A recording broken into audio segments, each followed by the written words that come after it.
coming. My name is Owen Bennett-Jones. I'll be moderating this final session here in this hall tonight on the rise of the global strongman.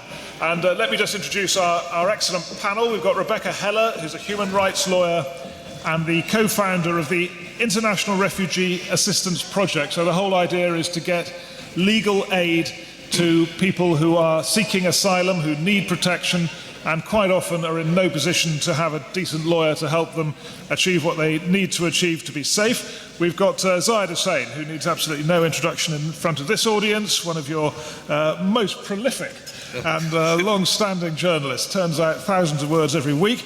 We've got Stroud, who is an historian and specialises particularly in the Second World War. And we've got Jamal, Mahjoub, who's written fiction and non-fiction and has got a lot of interest in Sudan, but I think some of his fiction series is set in Egypt. Also. Yeah. In Egypt also. So a very diverse panel, and we've got lots of interesting material to go through here. So let's just start with Jamal, because I think maybe in this audience there's not huge familiarity with the situation in Sudan, which is nonetheless very charged and quite interesting at the moment. So can you just give us a bit of an introduction to the Sudanese strongman?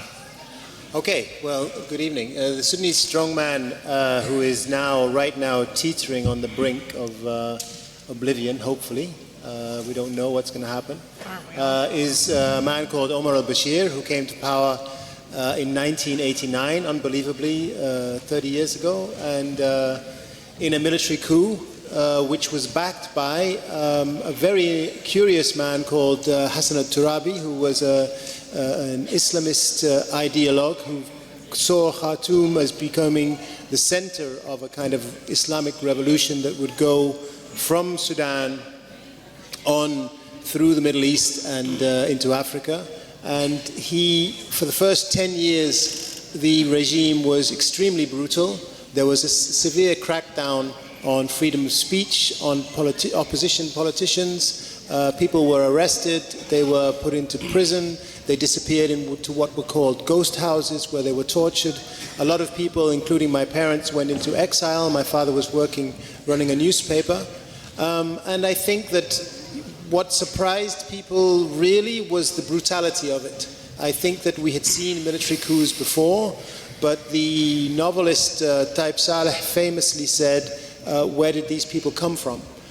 It was a mystery as to what had really brought about this brutality, which had not been seen. Sudan had coups and transitions from civilian government to military government and so forth, and a couple of quite spectacular popular uprisings, but never anything on this scale. So it was really, I think it was a shock to a lot of people, particularly the generation who had come into running Sudan after post-independence, when there was a belief in the plurality and diversity of the Sudan. But this is a 30-year long. This is 30 years long, and nobody really thought he would last this long. Yeah, I'll ask Saeed later, because it's very interesting why Pakistani strongmen tend in the military not to last 30 years. They haven't. No. That's been the experience for different reasons. But anyway, let me just compare that with the situation in the States, because we keep hearing that Trump is a strong man, that he's one of these new populist leaders, and yet the Constitution sort of works, right? Because none of what they're suffering you've got in America.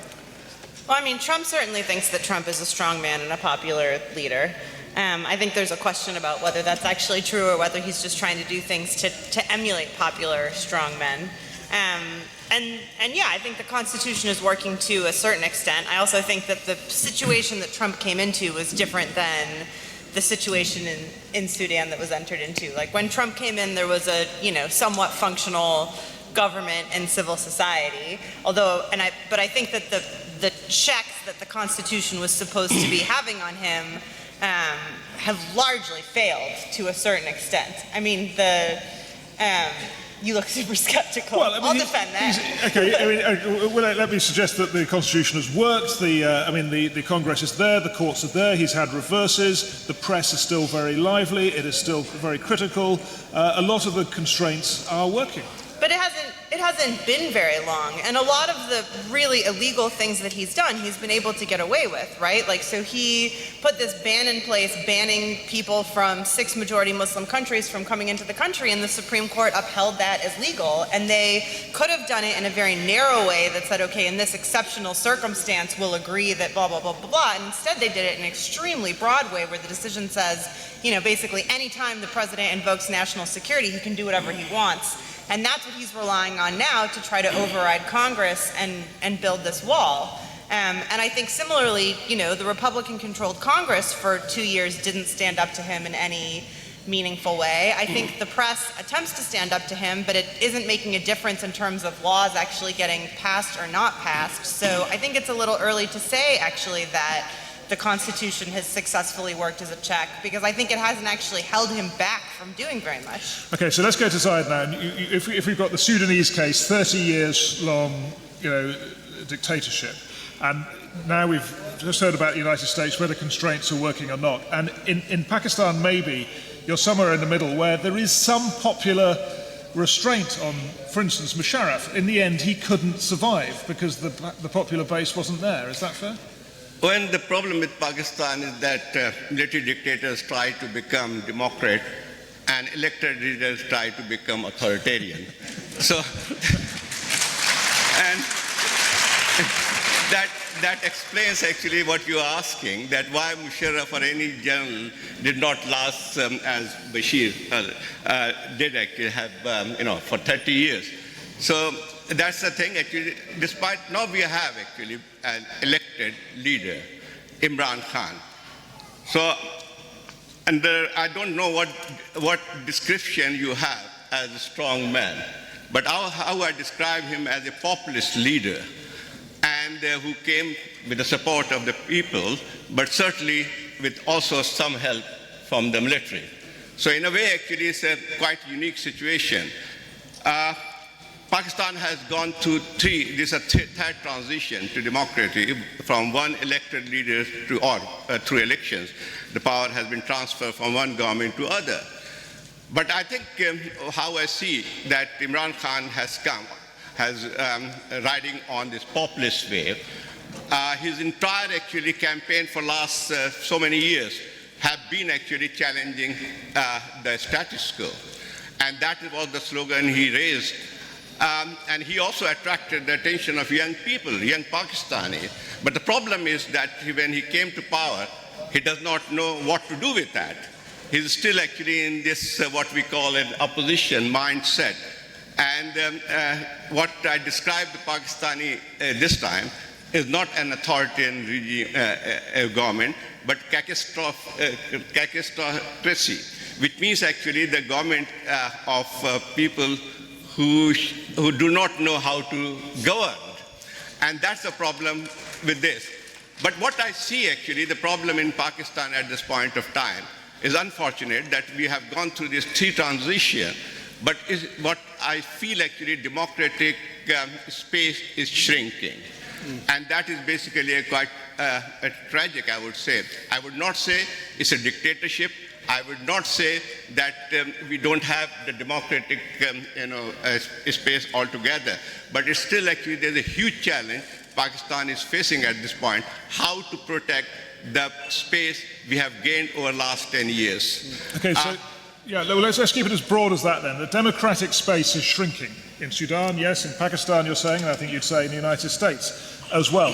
Now then, Rick Stroud, you study the Second World War, and we're meant to be talking here about the rise of the strongman. You saw in your studies Churchill, Hitler, and many other cast of characters in the Second World War. Is there anything new about this? No, I don't think there is. And I must say that I feel like an imposter being here, because as well as being a historian, I've spent a lot of my life creating drama on television, so I'm a sort of empty-headed fiction maker, and these are very distinguished and knowledgeable people.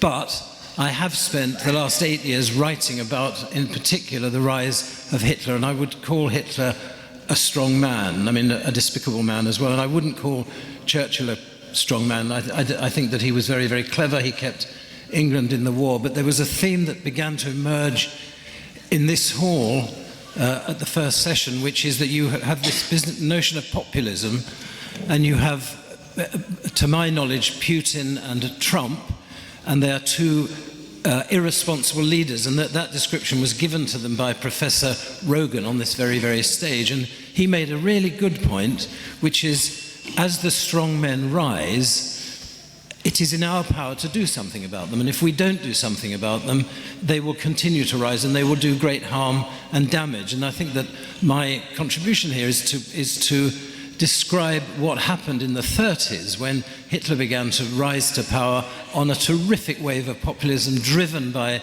the sort of failures of the Treaty of Versailles, the failures of the Allies to make a sort of decent a treaty with the Germans that they could live by, and the bad feeling that was caused by that caused an enormous wave of populism, which Hitler rode, and he rode it more and more strongly. And I'll stop. And I've got more to say about this, but I'm going to stop by saying that there was a German lawyer in 1933 he was called Sebastian Felder. I'm not quite sure of his name, but he remembers 33, the brown shirts were charging around. It was very, very difficult to resist them. Hitler wasn't in power. He was in the law library doing his law, getting ready for his law exams. Brown shirts came in, and a brown shirt came up to him and said, and the librarian said, "Will the Jewish gentleman please leave now?" And a brown shirt came in and said, Are you non-Aryan? And Sebastian Hefner, his name was, said, "Certainly not." And he knew that in that instant he had betrayed his whole intellectual being. He said, "I felt that the law of Germany had ceased to exist and that I needed to do something about it." And what I've learnt in the last 8 years of my life by writing about these things is that what the individual does is very, very important. And you think, it's just little me, there's nothing I can do.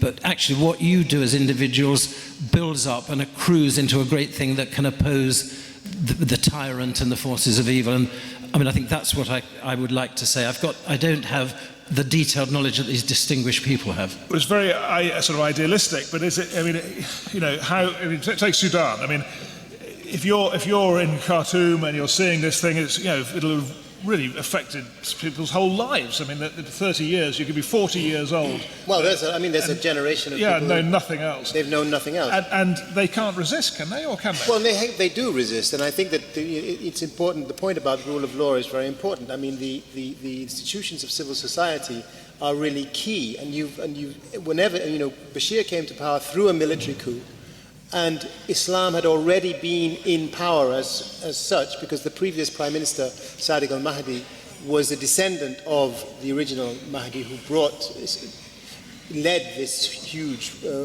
Islamic resistance against the British back in the 19th century. So Islam was there. You know, Nimeri's September laws, which is a real perverse version of Sharia law, was in place. So what Bashir and his group brought in was a new kind of force that was to really destroy the media, to destroy opposition, to get rid of the instruments of civil society. But I guess my point is that worked, right? Well, that worked, but you know, and Sudan had a very strong, you know, trade union movement beforehand and so forth. And this, you see that these people have been, you know, many of them were tortured and killed and imprisoned, etc., and exiled. But you can still see that they're trying to get back. But once you've lost these people, once you've lost the tradition of that, then you don't have a ground, you know, foundation to go back to. Let's just put this in the context of the United States, because we're not used to discussing the United States in comparison to these kind of issues, you know, like a Sudanese guy or woman trying to think, can I resist? Or in the Second World War, someone faced with brown shirts coming into a library and, you know, this disastrous decision they have to take. Are there people in the States now who are beginning to think, actually, I need to take a stand, even if it's going to cost me something? I think there are people in the States who are thinking that they need to take a stand, but I don't think it's costing anybody anything yet. I mean, I think, you know, it just hasn't gotten to that point. I think one thing that's been frustrating for a lot of us in the States who maybe have considered ourselves, I mean, whatever label you want to use, right? Like activist or the resistance, or, you know, people in the States have been talking about the hashtag resistance, which is sort of a way to mock like the people who are resistors but only on Twitter or only on Facebook, who maybe like during the day have regular jobs and then feel like they're part of the resistance just because they like repost political cartoons or something. And I think that there's a lot of frustration in communities that feel like they've been persecuted in the States for a really long time. In particular, for example, like Muslim communities since 9/11 have been highly persecuted in the States in all sorts of ways. And a lot of the Muslim groups and the Muslim advocacy groups in the States are sort of like, once the travel ban happened, we're sort of like, well, where the hell have all of you been? Right? Like, we've been getting harassed at airports and we've been having trouble getting visas for 15 years and no one said anything about it. So to a certain extent, I think it's been somewhat of a helpful wake-up call. And I think in other ways, it's sort of activated people around issues that have been there the whole time, but that people have been privileged enough to not have to look at. But are we saying, yeah, go on. But I mean, it's interesting because I think we're all watching Trump, you know, with bemusement, but also fascination. Not amusement. I was going to say, I'm glad for you that you're amused. Concern, I would say. Real deep worry. Not amusement, no, bemusement. Nausea. Yeah, precisely. But we're all watching with fascination because it really is a test of your institutions and how they work. And so the midterm elections, I mean, in many ways, Trump is very familiar as a kind of third world figure. I mean, he fits in perfectly with kind of Mubarak and now Bouteflika in Algeria and so forth, people who are trying to hold on to power in a very kind of clumsy and brutal way, but through the American system. So it's interesting to watch that something like the midterm elections did change the layout of the... Before we come to you, yeah, I think it's a very, how one define or describe Trump. Can he be a strong man? I don't think he can be described as a strong man, but certainly a populist one. And how do you differentiate between populism and a strong man or a dictatorship? I think what we are witnessing today, in many parts of the world, is the rise of populism. And that basically, does it mean that it leads to authoritarian regime? Well, actually, there are also, like, for example, election in Italy lately, or Brazil. Those people who have been elected are populist leaders. But can they take the country towards an authoritarian regime? That's a big question. And similarly in Pakistan, when we are talking about Imran Khan, for example, he's a populist leader. But still actually what he may be actually, like as earlier said, that every political leader has some authoritarian streak. But can he do that? And I think probably one has to also, this is very, very important, that the resistance, like for example, when you are talking about Trump, there is a huge resistance in America against whatever he's doing. And the same thing is that I would say in Pakistan, if anyone tries to take Pakistani back to authoritarian course, it will be resisted. And Pakistan has a huge tradition of resistance. Well, so let me challenge you on Imran Khan as populist. I mean, if we've looked back, we had Nawaz Sharif had a big base in Punjab. We've had the Bhuttos had big electoral bases. What's the difference between those leaders and their strong support amongst sections of the Pakistani public and what we're seeing now with Imran? Well, actually, I think probably a difference, like for example, Mr. Bhutto, he was a populist leader. He was populist in the sense that what he basically challenged the status quo. Whatever actually he offered later is a different thing altogether. His popularity was based on his populist slogans. And to some extent, not exactly the same way as Mr. Bhutto did, but Imran Khan also got mobilized people on the slogan of breaking the status quo. It's anti-establishment. So, anti-establishment, right. But both, and I think probably you have just mentioned about People's Party led by Mr. Zardari, that has a very different character than People's Party had earlier. And same is with Mr. Nawaz Sharif. Okay, but let's pick up on Jamal's point. And in the United States, so there's Trump. The first 2 years, he's definitely an anti-establishment candidate, and then he gets an election result that doesn't go well for him, and that is a significant check, right?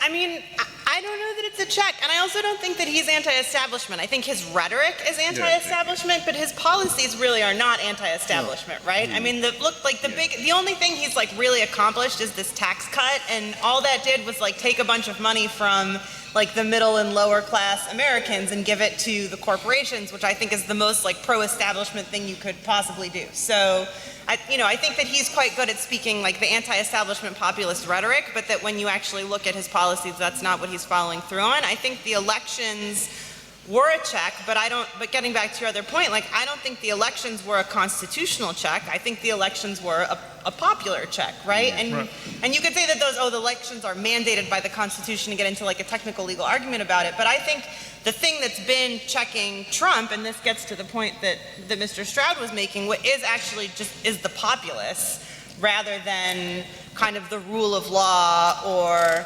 any traditional institutions. And I think I think one more aspect to it actually about nationalism, rise of nationalism. That is basically like, for example, Trump, America for America come first, and that is the slogan actually which he used to mobilize public. And same is actually we are witnessing in other countries. The rise of nationalism, which is also mixed with populism, has become a very lethal combination, in fact. And is that the case in Sudan? The rise of nationalism? Yeah. Yeah, well, I think what they tried to do in Sudan was to try and suggest that Islam could be the force that would level society, so that the idea that there used to be, or there had been, hierarchies within society that prevented people from getting ahead, Islam would change this. And what it did was after 30 years, it's very clear to people now that didn't happen. What simply happened is you introduced a new hierarchy of people who are closer to Bashir and further away from Bashir. You were unkind enough to call me over-idealistic when I said what I said. And I think the trouble is... You took that as an insult? No. Well, I thought I was being put down about that. You said, in which case I've misunderstood. If it is idealistic, I think the problem is that with somebody like Trump is you don't know where he's going to end up. And at the moment he has, the constraints of the democracy. Democracy doesn't happen by accident, and it has to be defended every inch of the way. And democracy is what I believe in and what I want to defend in my own country, in Europe. So I'm horrified about us leaving Europe. It's xenophobic, it's Little England, it's despicable, I think. But if you leave these people unchecked, one minute the courts are in charge of them, before long the court's not in charge of them. You find weird laws being made, and that's what happened in Germany. And the idea that just to go on and on about it, the idea that the individual can't do anything the individual does nothing for 30 years and he finds he can't do anything. But the key somehow to this populist movement is the media and the information that people have, the access that people have to information that can give them give people a real balanced view of what exactly is going on in the country. Well, that's what in the case of the US is very much what we can see, this argument that has been going on for quite a number of years, where the far right has activated the media in such a way that a certain portion of the population only gets a certain version of the truth. And also create this kind of, rhetoric of fear, or for example, Trump also used Islamic phobia to some extent, and we have seen actually in various European countries too, like fear of actually the country being taken over by immigrants. And that is basically the strongest wave of nationalism. If we see actually in Europe, for example, Brexit. Brexit, actually, what was the underlying factor which won those people, the Brexit? But I think probably it's largely the fear of being taken over, the country being taken over by the aliens. And that is basically we've seen in many other European countries. And that has brought a certain change. What we witnessed in 1990s, borders were broken. Nationalism basically had taken back seat. And now we have seen actually the revival of nationalism all over. It's not just about Britain, Brexit, but what we are witnessing in Italy, what's happening, and other countries as well. So one of the things that we're sort of trying to grapple with here, I think, is whether something new is happening. and possibly, I think it's very interesting what you just said about the media, and that possibly one of the new things that's happening is all the social media and the changing nature of the media and this increasingly politicized media, which we're seeing particularly in the United States. So I'll ask you, Rick, in a minute about the Second World War, where the Nazis were very ahead, right, in their use of media. But Hitler, just to follow that Hitler knew that the media was going to be very important, and it obviously wasn't as sophisticated as it now is, but Goebbels, who was his Minister of Propaganda, knew that he could use the media. So what did they do? They gave almost every family in Germany a radio, right, so that they could talk to them directly. And there's no real difference between that and social media. It's just a little bit more sophisticated today. That's exactly what I was trying to get at. So you don't think there's anything, you don't think the technology has changed the nature of media control? No, I mean, obviously it has a bit, because, But who broadcasts has changed, right? I mean, you're saying they gave every family a radio so everyone could listen, but the people putting out the content were still like Goebbels and Hitler. But I think the difference with social media today is that anyone who wants to can put out content. That's absolutely true. Right, and also anyone who wants to can pretend to be someone else putting out content. So like Putin can be 87 different like random Facebook users from Nebraska putting out pro-Trump content, and we never know the difference. But I think when we're talking about media, we have to be very clear about how to differentiate between mainstream media and what you call like social media. And that is basically being used by these people to whip up feeling of nationalism. I think the difference between those things is completely eroded. Can you just say that again? What about American press? American press, mainstream media is basically very much opposed to Trump. And but what you are saying actually about Facebook and other means of this propaganda, that basically being used very effectively by them. And I think probably what we are seeing in other countries too, for example, India, for example, Modi's rise is also largely because of this nationalist rhetoric and what is called Hindutva, which is mixed with religion and nationalism. So those factors are also counted. And also, if I've understood your point, that in Germany the stuff was being broadcast by the government with a specific aim, I thought that a lot of the social media is being manipulated by governments with a specific aim, and it's an illusion on our part that somehow we're contributing, and you're looking fed up, to a very, very sort of democratic interchange of ideas. I don't think that's true. Oh no, I was just thinking. Oh, sorry. I get paranoid. I guess when I'm thinking, I look very fed up. No, I mean, I think that's true to a certain extent, but I also think, I think it takes two to tango, right? I mean, I think like what was brilliant about, like you talked about fear, and I think that the counterpart to fear is anger, right? And I think all of this is manifesting quite a bit in xenophobia, right? Yes. And sort of like fear of the other, which is translating. Both works, right? Right. Both work, xenophobia as well as the fear. Right, and so I think a lot of people in the world are afraid, and they're angry, and I think what the rise of the global strongmen are playing into is the fear and the anger, and the reason that they're gaining traction is that they're playing into fear and anger that's already there. So it's not necessarily just that they're like feeding a message in, it's that they're like tapping into a message that already exists, and sort of Absolutely. It's like if you're taking a wasp nest and putting a stick in it. I think it varies from country to country and region to region when we are talking about populist movement or the authoritarian regime. Sure. Like for example, what is happening in Middle East.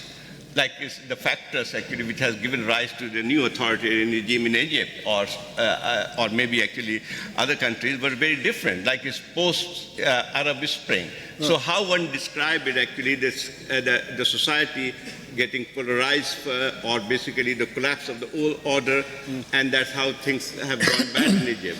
Yeah, I mean, Egypt is an interesting case, but I was thinking of something else just now, which is that actually also what's really happened I think that there is a parallel between the idea that you have the impression, or you can get the impression, that social media provides a certain balance and a certain ability for truth to come through, but it is manipulated in just the same way that you're saying, and it is easily manipulated. The whole point about Facebook and messages, the whole scandal with the Russians and so forth. But what really at the end of it, and I think particularly I feel this when it comes to Brexit, What's really interesting is that you then go beyond the facts. Once people can no longer distinguish what is true and what is false, you go beyond that to a point which people call emotional intelligence, which is where you kind of say, well, it doesn't actually really matter. The facts are all, if you balance the facts up, they're all going to be the same. So you have to vote with your emotional intelligence. Okay, so we keep, it's very interesting having you here, actually, Rick, because we keep coming to the point we think something new. So we've got another new thing here, which is that we're in a dangerous world, and strongmen can manipulate it because we're no longer sure what's true. Right. And it's a question of what people believe rather than what is actually true. But actually, that was there in the Second World War as well. Yes, and I don't buy into this business of voting with emotional intelligence, because once the intelligence has been blinded, and Trump does it every day with this wretched wall that he wants to build, and it's all about, dangerous, terrible people who are going to be kept out. We're doing the same in dear old England. We're saying it's all about immigrants, it's all keeping them out, and we should be welcoming immigrants. The immigrants should be the people that we look after, and Hitler did the same thing. It's all about the Jews. And he didn't do it in one fell swoop. He did it slowly. He made laws, he made it harder and harder, but very few Germans... Creation of enemy. Sorry? Creation of basically an enemy figure. Who is the enemy? And we've done it with the immigrants. He did it more specifically with the Jews. And he passed these laws over a period of about 3 years. And ordinary Germans read their newspapers and said, great, the trains are running on time, the Führer is doing a good thing. And the next thing you know, the Jews are amongst the most vilified people in the world, along with the... But in case of Brexit, if I'm not wrong, actually, the area where the Brexit was actually won the wars. It was those places where the immigration was not much of a problem. Less immigrant population in those areas. So, like, for example, London has the largest number of immigrants. And isn't that great? But there was a man on the train looking at an Asian figure, and I heard him saying, "You'll have to go home now.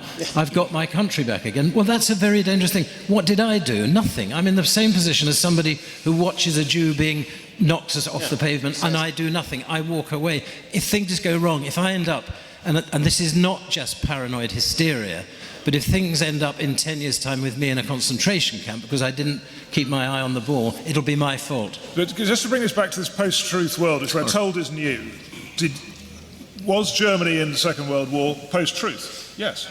Yes, it was post-truth. But I think that the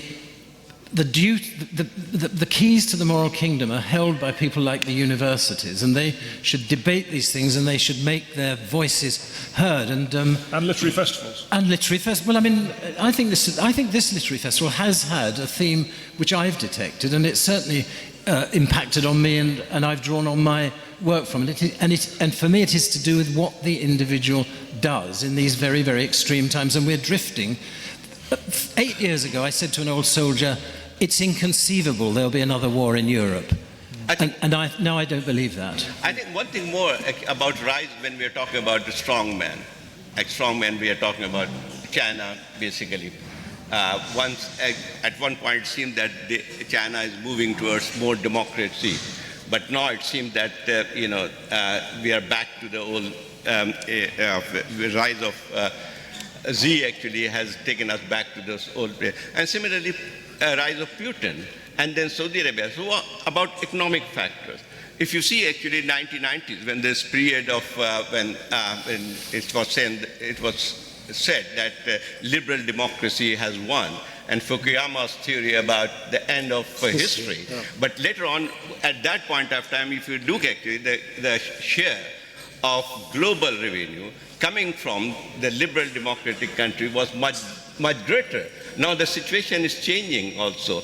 At 5 years' time now, the countries like China, Russia, and Saudi Arabia will have a larger share of in global revenue than those actually liberal democratic countries.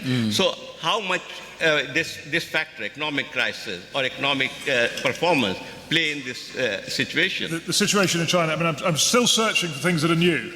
and one may be that, all this high-tech equipment that governments now have, where we are watched all day. I mean, it's happening here in Lahore, even with the CCTV on the streets, but in London it's absolutely all pervasive that you are basically not ever unfilmed in London. And if there's a major crime, there is always film of it, even in quite outlying districts of London. All the email and everything that's done digitally is open to government intervention, and they are able to read this stuff. And of course, the height of it is China, where there is just this Orwellian state developing. So is that, let's just go to the States, are you noticing in your work, I mean, you're slightly running up against the system in terms of your day-to-day work, are you experiencing Orwellian type surveillance in your work? Me personally? Your organization, the people you work with? I mean, yeah, but everybody is, right? I mean, I think, and again, I don't think that that's new. I think that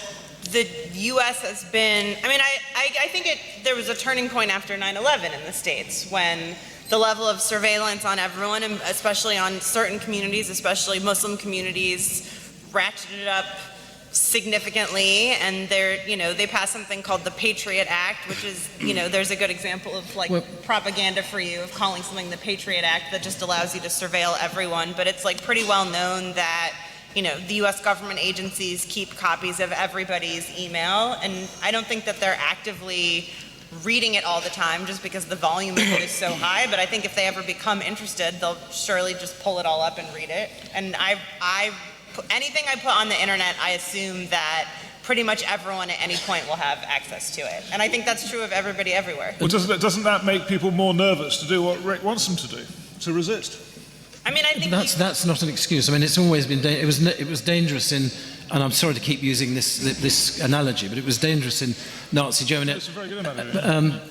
What I think is not different, but it's just much more intense, is that with face recognition and voice recognition applications and places like GCHQ, which are recording all mobile telephone conversations, and the computers are analysing them and looking for algorithms, that's a much more intense way of keeping filing cards on people, and it's therefore even more dangerous. But I also just do you think I'm wrong? I think it's a question of your identity, right? Like if really what it's just doing is recording all of your movements, like at the end of the day, it just comes down to like who you want to be, right? Do you want to be someone who's going along with it, or do you want to be someone who's resisting? And like when you're faced with the rise of like a quasi-fascist, populist, racist, xenophobic state, are you going to be someone who stood up or not? And if you stood up, there will be a record, and you have to be okay with that. Yeah, I think yes, you're right. Actually, social media can be used very effectively to manipulate minds,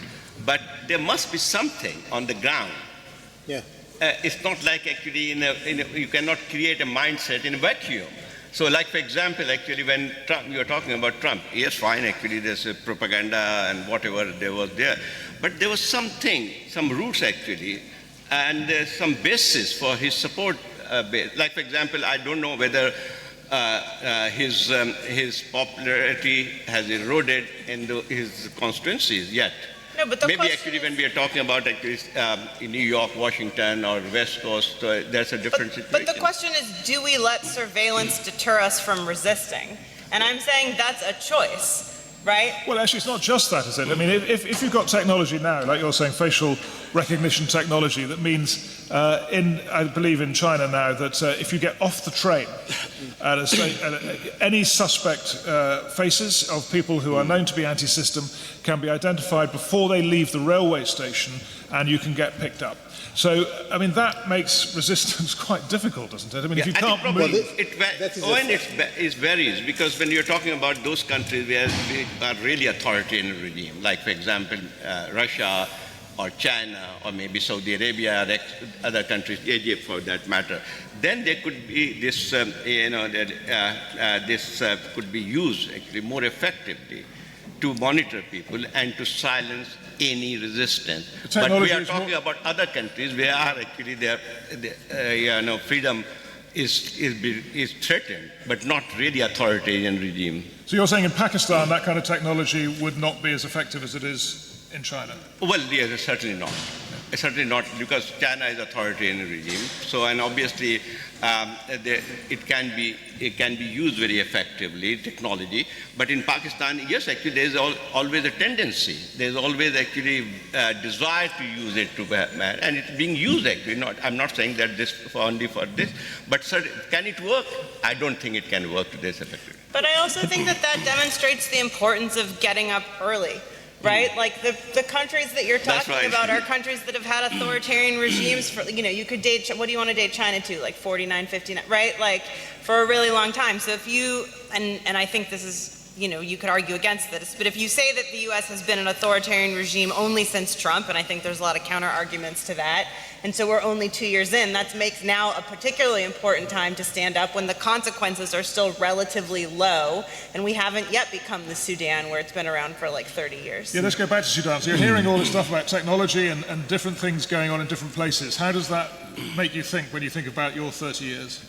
Well, I mean, technology has played a part, and I think that the intelligence services that Bashir has, the one thing that he has done over the years is invest heavily in the army or in the military, not in the actual army, but in these new security forces and new intelligence services, which work quite closely with the British intelligence, the CIA, and the Israeli intelligence. I mean, they're all working together. They're underneath the surface of all these nationalist, regional, strategic things. There are a lot of things going on, and they do have the power to overhear and to, and during the Egyptian Arab Spring, I mean, you couldn't have a conversation with people without people taking their mobile telephones and locking them in a drawer in another room next door. Oh, that's happening all over the world now. Yeah, I mean, the other thing about this faith in technology is, there's this case of this guy, I think it's in Italy, who's accused of human trafficking, and it's not clear that he is actually the same person. So the actual facial recognition or whatever it is to just identify this one man is clearly not working. So the possibilities of being misidentified and misaccused of whatever are pretty strong. Let's just take this on to a slightly different tack, and I would like to ask you all what I think is maybe a tricky question, but again, I think the Second World War provided a really good basis for it, which is, what is more dangerous? Military dictatorship or an elected dictatorship where elections are used to validate the authoritarian system? I think that's a really interesting and difficult question, and I haven't thought about it a lot, but somebody said the other day, Ray America, that he found it very worrying that suddenly the military were, rather than the sort of legal systems, were taking power. And I think because the military has weapons and arms and is organized, and all military organizations are by almost definition totalitarian, and once they take control of the levers of power, I think that's more dangerous than voting in by sort of quasi-democratic means somebody. So what do you think? Because you could argue, couldn't you, that elected, a military government with an electoral veneer is actually more stable and sustainable? Yes, it is certainly, because the problem is for the military rule, and we have seen in Pakistan so often, is that actually as soon as the military comes to power, it immediately tries to find some sort of legitimacy. Actually, that becomes a major factor. And that's basically every military government has gone through that. Once they take over power, they basically come with all kinds of promises, and soon after, I think 1 year or 2 years, they try to become more democratic and open. Like all the military rulers in Pakistan have held elections. So basically, they cannot work that way. And now actually for this, I think, to some extent it won't work. Actually, an elected government with the backing of the military probably can be more sustainable, but it also depends the other conflict and contradiction within the society and political field. So it's not like actually that elected government with the support of the military can actually be a strong government, because there are so many other factors into play.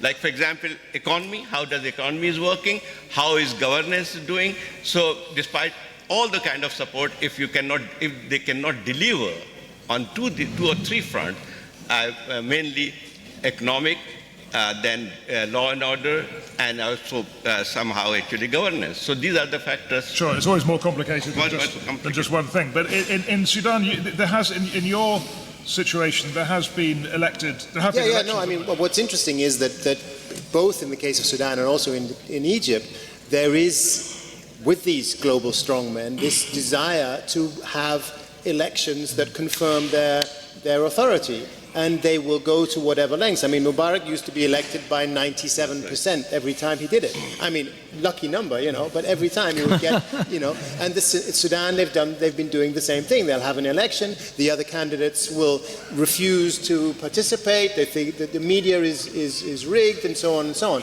But all of it adds up to the same thing, which is ultimately it's this desire to hold on to power, because when they don't actually have any strategy for what to do with the economy and with the country, and that's been Mubarak's problem, was Mubarak's problem for nearly 30 years, and it's definitely been Bashir's problem. And it is. I mean, if the Second World War is an analogue, that's exactly what Hitler did. I mean, his election was apparently democratically correct. It wasn't. It was completely fixed, and he went on and on reinforcing that. But behind him were the military, he kept winning elections. He, by some weird chance, kept winning elections, and then by some other weird chance, lots of people loved him, and that was the problem. I think nationalism is a very strong factor in all those things. So, two things. Number one, use of religion and use of nationalism. That's basically a great mobilizing factor. And most of the dictators, authoritarian regime have actually used that as an instrument even after coming to power and to stay in power. So I will also bring in something actually about external factor, how the external factors play in this hand. Like, for example, there's some country, like they have this national security issue. They use it to actually consolidate their power or take authoritarian route. So that's also have been actually, like, for example, if situation worsen in India, Pakistan, that will provide a big instrument to all those leaders. But also it's worth remembering that when the Arab Spring happened, people were lining up to say how much they liked Mubarak. I mean, Tony Blair, Hillary Clinton, they were all saying, this is somebody we know, he's our friend, people, and Mubarak played on that. He said, if it's not me, you will get the Islamists, and there will be, it's me or the flood, this is what they were all saying. So I suspect when this subject was set for us, they were thinking of the organisers of Putin, Modi, Trump, Sisi, all these figures we've been talking about. Can any of you think of the most effective non-strongmen that are currently operating and showing that this new trend that we're sort of identifying You mean elected strongmen? Well, I mean, people who are functioning democratically, that they are accepting the judgments of civil society. I think the opposite of the strong man is the strong institutions. I mean, it is actually a functioning government, and I'm living in the Netherlands at the moment, and I'm fascinated by the way things are working there, because there is a strong, and that's what, and Scandinavia also to a certain extent, and functioning parliaments where people can, and media, the media works, and the media is criticizing. Those things are really the opposite of the strongman. The strongman can only exist because those institutions have gone. And I think probably they also need some kind of legitimacy.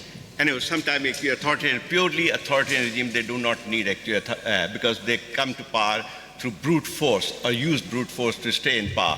But in other countries where we have seen elected leaders, I agree with you that it's largely because you have a strong democratic or political institution that can actually give you power of a strong man to an elected person. Institutions are the defense? I was thinking that the antidote to a strong man might be a strong woman.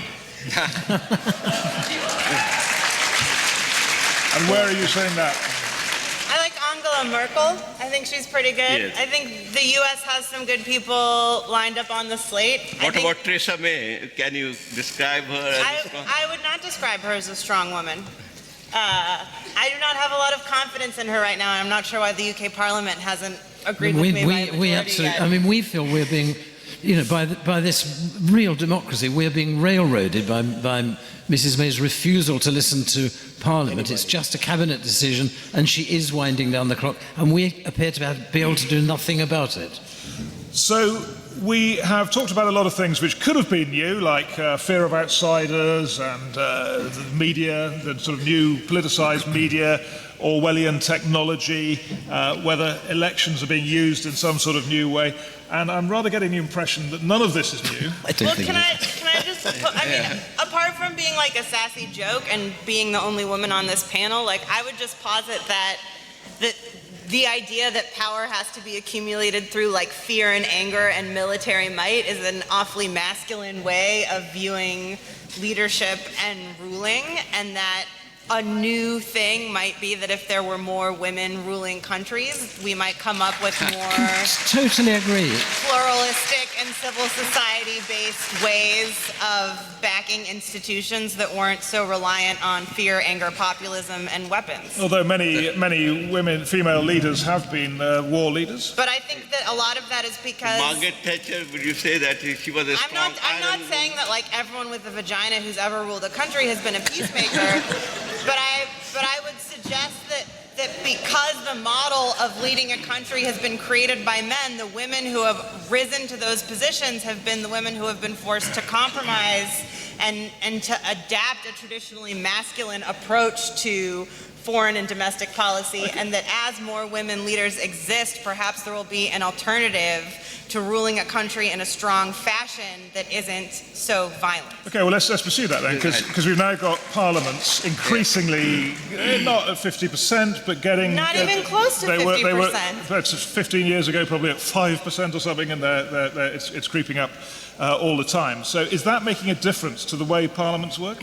I mean, in the United States, in the House of Representatives, which just flipped from Republican to Democratic, of the, 40-something new House members, for the Republicans, they were all white men, and for the Democrats, they were overwhelmingly women of color, and the laws that you see coming out of Congress right now... So how is it going to make any difference? Because I'm about to get there, but I'm going to finish my sentence without you interrupting me.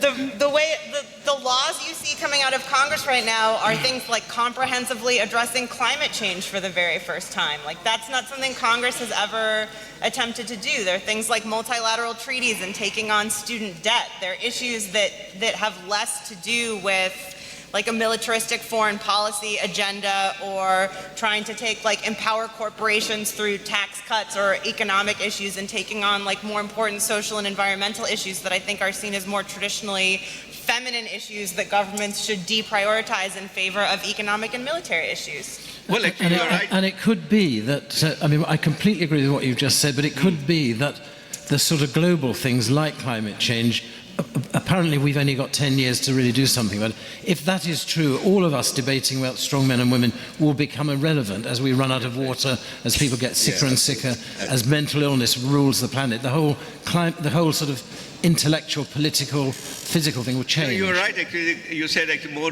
women have been elected this time to Congress than ever, and their presence will make, or has already started making some kind of difference at least.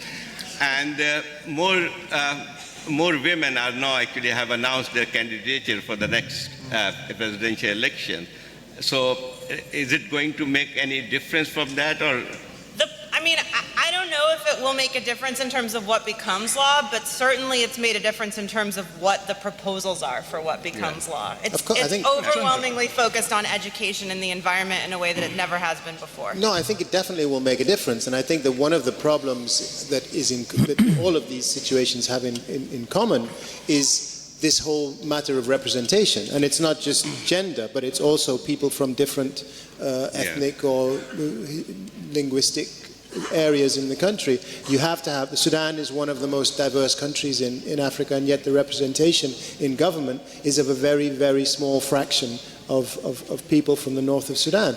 And that's one of the major sources of conflict in the country. And until you change that representation in parliament, etc., you're not going to get real change. I think one thing at least we can take credit is Pakistan's parliament has the largest number of women, probably.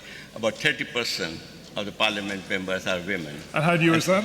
Sorry? How new is that? It's about 10 years. And how much difference has that made to the deliberations? Well, I think probably it is gradually making, because women parliamentarians are much more vocal, I must say. Actually, at least they are talking about the issues, not actually just getting engaged into this kind of irrelevant talks. So it has made some difference. Okay, so we've been talking for nearly an hour, and I'm going to ask you all to wrap up with your concluding thoughts on whether there is anything new about the rise of these strong leaders that we're talking about, these nationalist, populist leaders around the world. Is there anything that, having considered it, that we think is qualitatively different to what we've had before? Why don't you start? Qualitatively different. Yeah, no, I think we're seeing the same thing, but with new. I mean, it's very interesting to hear the case of Nazi Germany and the rise of Hitler, because there are so many parallels to what we've seen more recently and in different parts of the world. It also seems to be a global phenomenon, truly. I mean, whether we're talking about the Middle East or Africa, it's so, or now North America, but it's like there's a pattern there which is very familiar. Well, yes, certainly there is a pattern, and I think probably it's also largely to be because of economic situation in many countries that basically have this people are trying to find, or basically hoping to have some messiah who could come and deliver and solve their problem. So that's also one of those things. But I think overall it's a different world than what we had witnessed with the rise of fascism before the second, or during the Second World War. And I think the world is very different from that, actually. We can't go back to that era. I don't think it's that new, but I think we have to treat it as new so that we don't become complacent and think that history will take care of it instead of us taking care of it. I completely agree. I don't think there's anything new. It's just a bit more intense, and I completely agree with you that one has to decide what we're going to do about it, and if we don't, we will relive history. It's down to the individual. Thank you yeah. all very much. I'm not going to dwell on my thanks, because I don't want people to leave the hall when we have Owen Rashid here, who is with us to make some closing remarks for this year's Lahore Literary Festival. So I will just ask for a brief round of applause for our panel.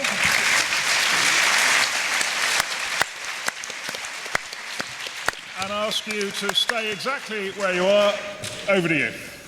Ladies and gentlemen, I hope you found that a stimulating debate. I hope you found the last 3 days to be as stimulating. I hope that this effort, the end of the 7th LLF, will encourage you to go out and buy books and read them, will encourage you to debate and discuss issues with your friends and family, and above all, what we have tried to do for the last 7 years has been to develop and strengthen civil society. It is absolutely critical that Pakistanis understand that there's not one single narrative put out by whether it's an authoritarian state or anyone. The fact is that Pakistan is a diverse, multi-ethnic, multicultural, multilingual country. And all of those trends have to be reflected in the way we view politics and history and our own relations with our families and friends. So I would really urge you to use these 3 days for future discussion, I hope. We have now a dance performance in half an hour, but first, I would very much like to thank all the volunteers. And could the volunteers come up on stage? Thank you. Where are they? Come on. Come on. These are all, just stand. These are all students from schools and colleges around Lahore.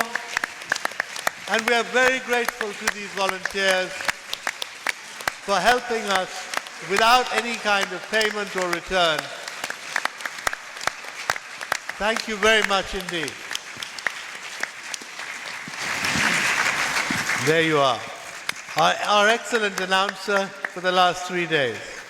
So I just want to end by thanking the authorities. After a long time, we've had 3 days in Alhambra. We've been chased out in the past to hotels and all sorts of other places, and 3 days have been cut to 1 day. This time we've had a whole 3 days without any problems. There has been enormous help from the Foreign Office in getting us visas. A lot of the foreign participants, some 40 of them who've come from abroad, some of them got visas in 24 hours, which for the Pakistani bureaucracy is absolutely historic. And I just like to remind you that altogether we had 160 participants in the last 3 days, 40 foreigners and the rest Pakistani. And it's been a huge effort, as you can imagine, to put this act together. And so we are very grateful to everyone who has helped us. Thank you.